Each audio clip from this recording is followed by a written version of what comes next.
Hola amigos Nicomedes Frías, una vez más con la entrevista de la semana y en esta ocasión tenemos al secretario nacional de Energía, Jorge Rivera Staff. Hoy vamos a hablar sobre, energía, cómo avanza la matriz energética de Panamá, cómo está Panamá comparado con el resto de los países en el avance precisamente de energías verdes y por supuesto los primeros pasos para convertir a nuestro país en un hub energético. Para eso tenemos al señor secretario, pero antes de eso vamos a conocer un poquito más de su perfil. Jorge Rivera Staff es licenciado en Derecho y Ciencias Políticas. Tiene una maestría en Derecho de la Energía del Instituto Superior de la Energía en España. Posee un doctorado en Derecho Administrativo de la Universidad Complutense de Madrid. Es además asesor, consultor y facilitador para empresas privadas, entidades públicas, ONG y organismos de las Naciones Unidas. De vuelta amigos, ya conocimos un poco más del señor Jorge Rivera Staff. Señor secretario, bienvenido a la entrevista de la semana de AEN Panamá. Bueno, muchas gracias por la oportunidad, siempre un gusto tener estos momentos para compartir el trabajo que estamos llevando adelante y ese liderazgo de Panamá a nivel global, ¿no? En el tema de energías renovables, consolidación de energía sostenible, etcétera. Con mucho gusto. Así es, señor secretario, esa es la primera pregunta precisamente. Hemos visto que en los últimos años Panamá ha avanzado muchísimo en lo que es la matriz energética y más que nada utilizar la energía verde. Es uno de los países, creo, si no me equivoco, usted no dará detalle, que más ha avanzado a nivel centroamericano. Sí, efectivamente, yo creo que es importante compartir esa información cada vez más con la ciudadanía porque según datos oficiales de la Organización Latinoamericana de Energía, por ejemplo, en el año 2021, Panamá ocupa la posición número 8 del mundo con matrices eléctricas más renovables. Por encima del 80% de nuestra energía eléctrica provino de fuentes renovables, viento, agua, sol.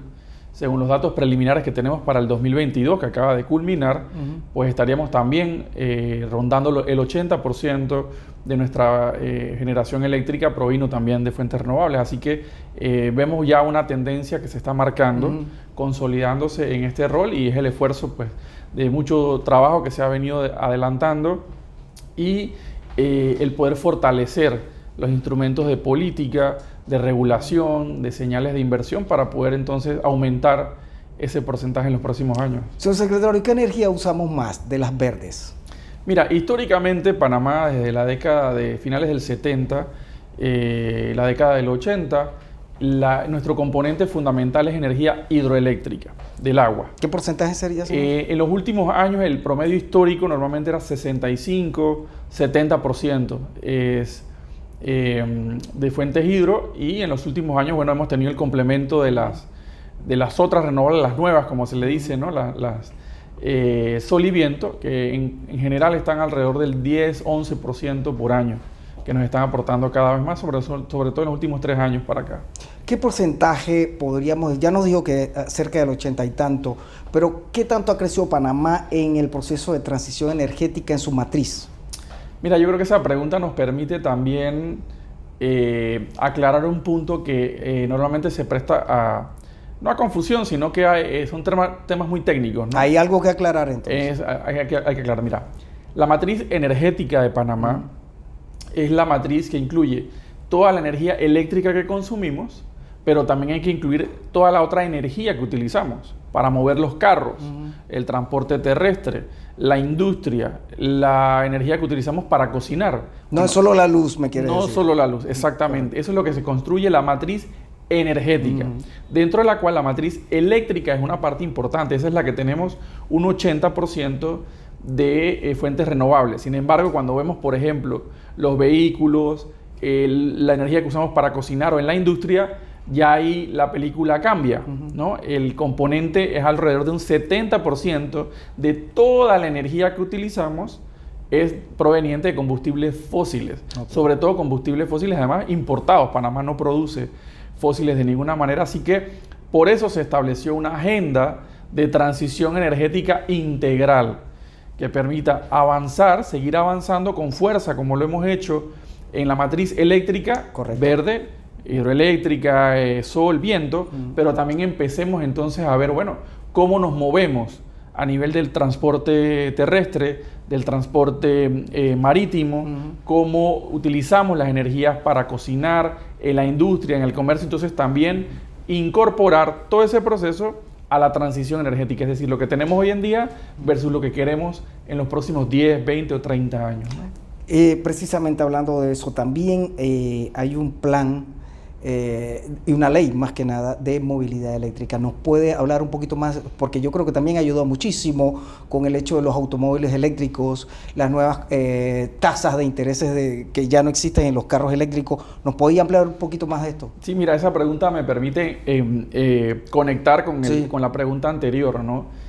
Como te decía, el 70% alrededor de nuestra matriz energética depende de combustibles fósiles, dentro del cual un gran componente es el combustible que compramos para los vehículos, ¿no? en el transporte terrestre. En este caso, además, alrededor de un 60%, no solamente de la energía que utilizamos, sino de las emisiones de gases de efecto invernadero vienen de los vehículos en nuestro país, de transporte terrestre. No vienen realmente de la producción de energía eléctrica, porque es muy limpia, sino entonces por eso entonces viene una estrategia nacional específica para impulsar movilidad eléctrica.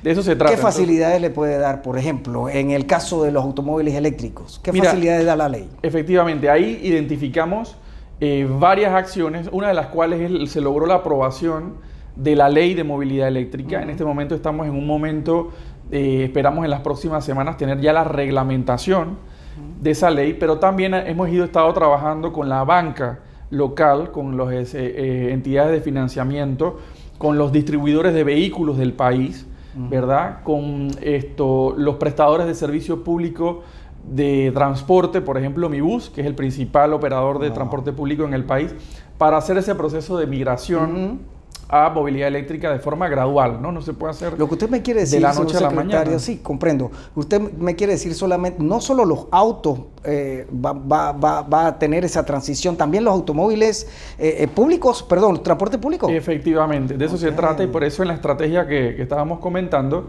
hay varios ejes estratégicos, y uno de esos es precisamente las flotas.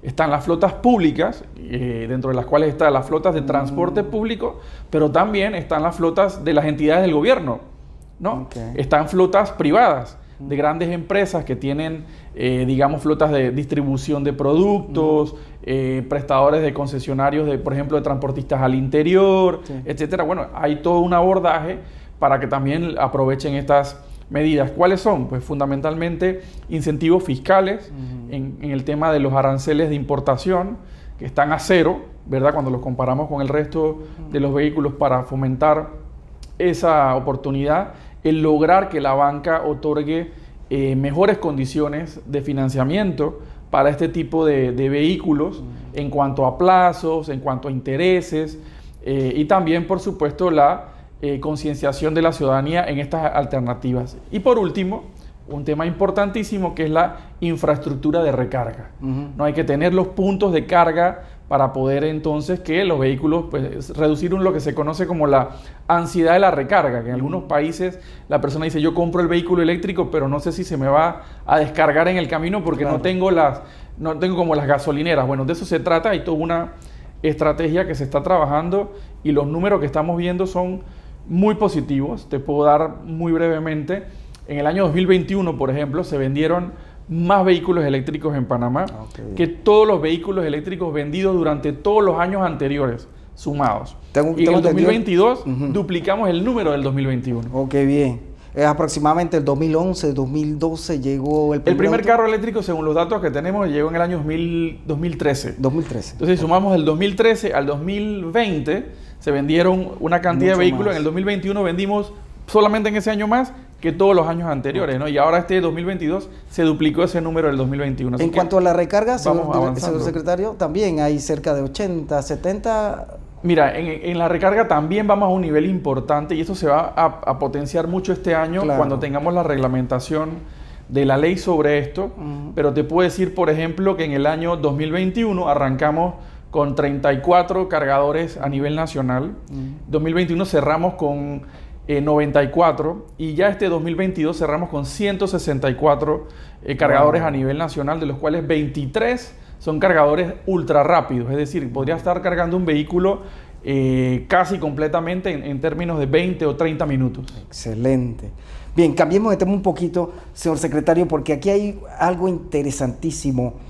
Y ahora que estamos hablando de energía, me interesa muchísimo lo que tiene que ver con la intención del gobierno nacional de crear o que Panamá sea parte de un hub energético específicamente de hidrógeno verde. ¿Nos puede explicar un poquito de esos primeros pasos? ¿Cómo es esto? Mira, y gracias por la oportunidad de comentar lo que se conoce a nivel internacional como el nuevo vector energético que va a impulsar la sostenibilidad.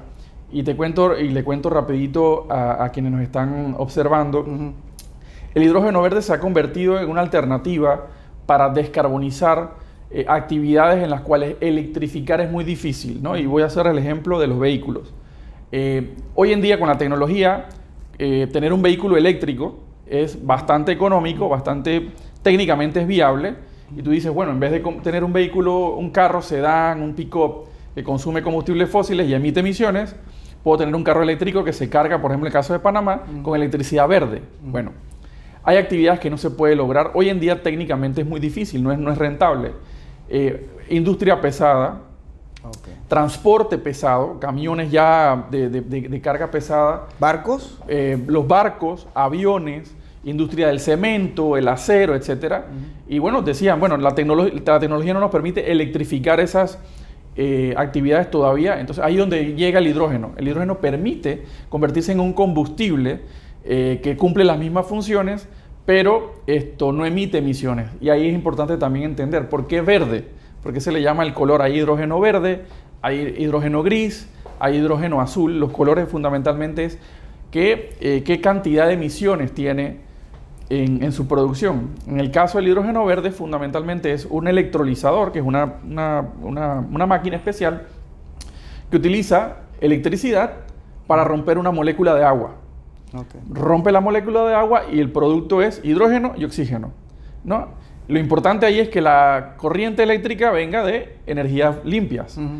Sol, viento, agua, etcétera. Por eso se le llama verde. Entonces, en el proceso de producción no hay emisiones de gases de efecto invernadero y el producto, el hidrógeno, además se transforma en metanol, en amoníaco, permite entonces utilizarse para combustible de barcos, para calderas de industria, para carga pesada. Entonces, por eso se ha llamado como el gran vector. Y en el caso de Panamá, nuestra primera oportunidad, y por eso hemos desarrollado toda una estrategia, ¿sí? Exacto, en ese sentido, es ser un hub logístico, un hub de almacenamiento, un hub de transformación y de comercialización de hidrógeno a nivel regional, ¿no? Hoy en día, por ejemplo, Panamá le brinda un servicio a los barcos que cruzan por el canal.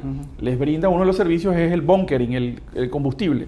Bueno, los barcos a nivel mundial están empezando ya a apostar, la industria marítima, por la utilización de amoníaco verde, de hidrógeno verde, y bueno, Panamá tiene las condiciones para seguir brindando ese servicio utilizando estos vectores. Entonces, hemos creado toda una estrategia que permitirá brindar ese servicio. Tenemos ya la experiencia, ¿verdad? Porque ya lo estamos haciendo con el bunkering, la parte logística. Tenemos la experiencia de nuestra plataforma de servicios asociado a eso, así que no estamos empezando de cero, ¿no? Y por último, también estamos apostando, pero en el mediano plazo, a producir hidrógeno verde en Panamá.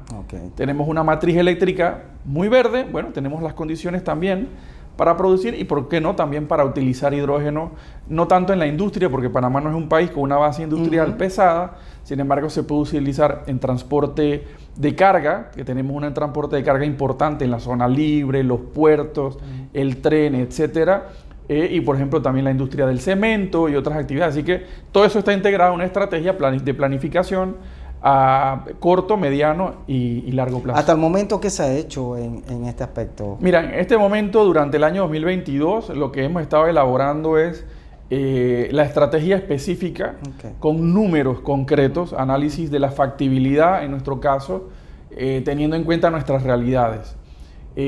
unas bases para una propuesta, por ejemplo, de incentivos fiscales para el tema de la creación de zonas libres de hidrógeno, como tenemos zonas libres de combustible, bueno, algo de incentivos en ese sentido, y también qué instrumentos regulatorios podríamos tener para incentivar la instalación de estas plantas. Como parte de la estrategia que debemos estar publicando ya en los próximos días, también está un análisis preliminar de prefactibilidad de una primera planta de transformación. Serían unos datos que estarían disponibles para aquellos inversionistas que tengan la intención, algunos datos preliminares que les puedan servir de insumo para tomar la decisión de invertir finalmente en plantas de procesamiento. ¿Hay algún contacto con alguna empresa interesada por el momento? Muchísimos contactos. Tenemos intereses de empresas de todo el mundo, viendo a Panamá ese rol que está por jugando realmente ya en este momento. El septiembre del año pasado, por ejemplo, firmamos un memorándum de entendimiento con Siemens Latinoamérica, que es el mayor productor de tecnología en el mundo, la empresa alemana de tecnología para energías renovables e hidrógeno verde. Están interesados en seguir trabajando con nuestro país y también con instituciones académicas, inclusive a nivel global de Europa de primer nivel, que ven a Panamá como un punto de referencia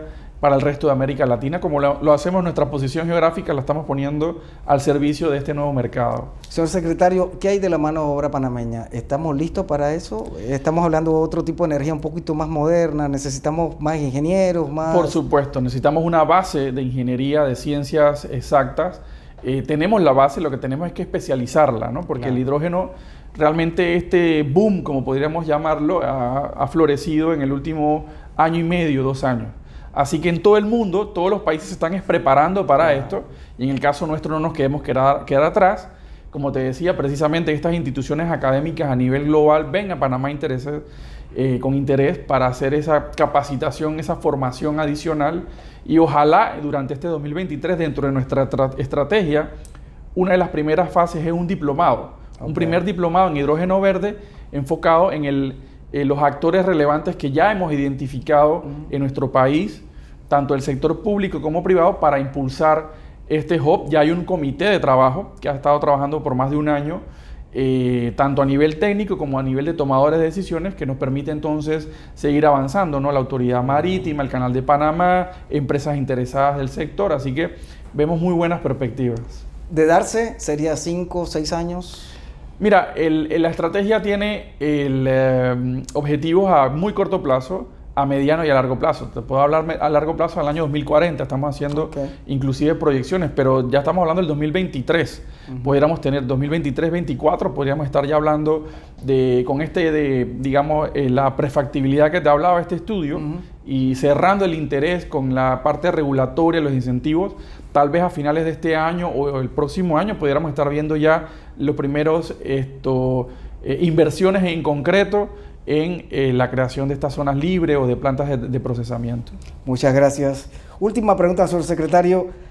Proyectos para el acceso de energía en pueblos comarcales. Sabemos que en cierta forma un poco aislado nuestros pueblos indígenas. ¿Hay algún tipo de plan para darle más energía, más electricidad a esos pueblos lejanos? Mira, la verdad es que esa pregunta nos conecta muy bien con la prioridad número 1 de la agenda de transición energética, ¿no? Y ahí aprovecho, te digo, esta agenda de transición que fue aprobada en sus lineamientos conceptuales en noviembre del 2020, está formulada en función de 5 estrategias nacionales. Una es la de movilidad eléctrica, que hablábamos. La otra es la de acceso universal, el cerrar la brecha energética. Correcto. Está la de eficiencia energética, es cómo utilizamos la energía. Está la de generación distribuida, que es fundamentalmente el tema de los paneles solares en los techos de los clientes. Y está también una estrategia de innovación del sistema, de cómo tenemos el sistema, qué ajustes hay que hacer para mejorarlo. Bueno, la prioridad número 1 desde el punto de vista social de esta agenda de transición energética es precisamente la de acceso, lo que mencionas, ¿no? Cerrar la brecha, sobre todo en las áreas comarcales. En este caso, estamos priorizando 2 cosas. Además, estas estrategias todas fueron aprobadas por Consejo de Gabinete durante el año pasado. 2 cosas. Uno, identificar mecanismos de financiamiento adicionales que permitan apalancar los recursos para cerrar esa brecha. En este caso estamos calculando que se necesitan entre 500 y 600 millones de dólares para cerrar esa brecha que aún tenemos en alrededor del 5% de las viviendas del país. Que tú podríamos decir, bueno, 5% dentro de los estándares internacionales no es tanto. Sin embargo, cuando hacemos la diferenciación regional, en la comarca Nové Buglé no llega ni al 10% de cobertura eléctrica. Entonces, para estas personas, hablar de transición energética, que estamos hablando de energías renovables, carros eléctricos, para ellos la transición energética es contar con energía sostenible, moderna, y pasar del siglo XIX al siglo XXI finalmente. Entonces, por eso es la prioridad número 1 del gobierno del presidente Cortizo, articulada además con el Plan Colmena. Como te decía, la estrategia número 1 es, la línea de acción, número 1 es ubicar, identificar mecanismos adicionales de financiamiento, y la estrategia o la línea de acción número 2 es realmente utilizar la tecnología para ser más eficientes en cómo llevamos esa energía a ellos. Y te lo explico rápidamente. En electrificación hoy en día tenemos 3 grandes formas de llevar energía eléctrica a estas comunidades. Una es extender la red actual, poner más postes y llevarlos hacia las comunidades que lo necesitan. La otra es hacer microredes, ¿verdad? Pequeñas redes en las comunidades. Y la tercera es, ponerle paneles solares individuales a cada vivienda. Bueno, lo que estamos haciendo es construir una plataforma tecnológica digital que nos permita hacer cuál es de estas 3 alternativas es la más costo efectiva para el Estado. Desde ya, identificando eso sí, dónde están ubicadas, ¿no? Y nos permite el costo de los paneles solares hoy en día, nos permite incluso ser más barato o menos costoso hacer estas microredes o llevar estas paneles solares que lo que normalmente era extender simplemente redes. Con postes. Los postes. Entonces, es utilizar el avance, la reducción de costos de la tecnología para poder cerrar la brecha de aquí al año 2030, que es el compromiso de la estrategia, y hacer las cosas diferentes. ¿Por qué? Porque si lleváramos el ritmo que hemos tenido en los últimos 10 o 12 años de cierre de esa brecha, la misma estaríamos logrando el 100% de cobertura en el año 2039, no en el 2030. Entonces tenemos que hacer las cosas diferentes. Para eso hicimos un diagnóstico y ha sido la prioridad número 1 de la agenda de transición, es la estrategia de acceso universal. Muchas gracias, señor secretario, por su tiempo. Hemos llegado al final, amigos. Últimas palabras, señor secretario. Bueno, en realidad aprovechar para agradecer realmente la oportunidad de compartir parte del trabajo que estamos llevando adelante.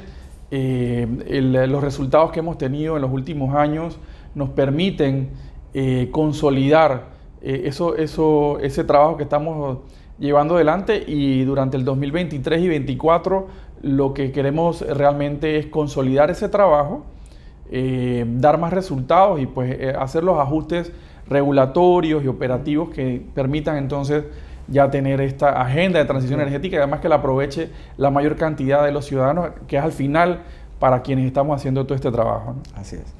Bueno, hasta aquí la entrevista con Jorge Rivera Staff, secretario nacional de Energía de Panamá. Espero que les haya gustado la entrevista y nos dio muy importantes detalles sobre las estrategias energéticas que logra nuestro país. Será hasta la próxima semana en AN Panamá.